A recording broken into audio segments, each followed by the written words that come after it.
In this video, we'll build a magnetic button using HTML, CSS, and JavaScript. It reacts to your cursor in real time. Let's start. First, we'll create a button element with the class magnetic button. All the boilerplate code has already been set up. For simplicity, we'll use CSS and JavaScript in the same HTML file. However, it's recommended to use separate files for CSS and JavaScript. Now we'll open a style tag inside the head element so we can style our button. First, we style the body to center everything on the screen and give a background color to the page. Now let's style the button. We start by adding some padding to give it space from the inside. Next, we remove the default border to make it look cleaner. For the font size, we're using clamps so it stays responsive across different screen sizes. Then we add a large border radius to give it a smooth, rounded shape.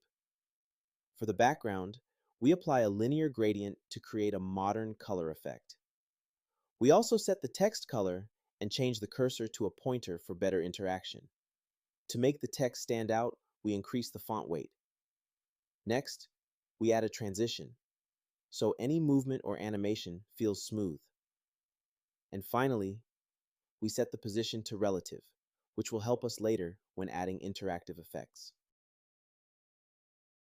Now we add a hover effect for the button. This means when the user moves the mouse over the button, its appearance will change. On hover, we simply reverse the direction of the gradient background. So the colors swap positions, creating a smooth, interactive effect. This makes the button feel more dynamic and responsive. Now comes the main logic, the magnetic effect. I will write the code inside script tag, but it is recommended to create a separate JavaScript file. First, we select the button element from the page using query selector, so we can control it with JavaScript. Then, we attach an event listener for mouse move. This means every time the mouse moves over the button, this function will run instantly. Inside this function, we first get the button's position and size using getBoundingClientRect. This gives us important information like where the button is on the screen and how big it is. Now, we calculate the center of the button because that's our reference point. Then, we compare the mouse position with the center of the button. By subtracting these values, we get a direction, basically telling us how far and in which direction the mouse is from the button. Next, we calculate the distance between the mouse and the button using the Pythagorean formula. This distance is very important. It tells us whether the mouse is close enough to activate the magnetic effect.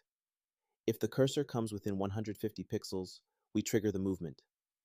Instead of moving the button directly to the cursor, which would feel too sharp, we apply only a fraction of that distance. This is what creates the smooth, soft, pulling, or magnetic feeling. So the button gently follows the cursor instead of jumping abruptly. But when the cursor moves away beyond the range, we reset the button back to its original position. This reset is important because it keeps the interaction clean and controlled. And together, all of this creates the illusion that the button is being attracted to the cursor, just like a real magnet. It looks like something is messed up here. We forgot to properly structure the code around getBoundingClientRect. Let's fix that. Now it should work correctly. Yes, it's working now. And the hover effect is looking really cool. If you enjoyed this video, make sure to like and subscribe for more projects like this. Thanks for watching.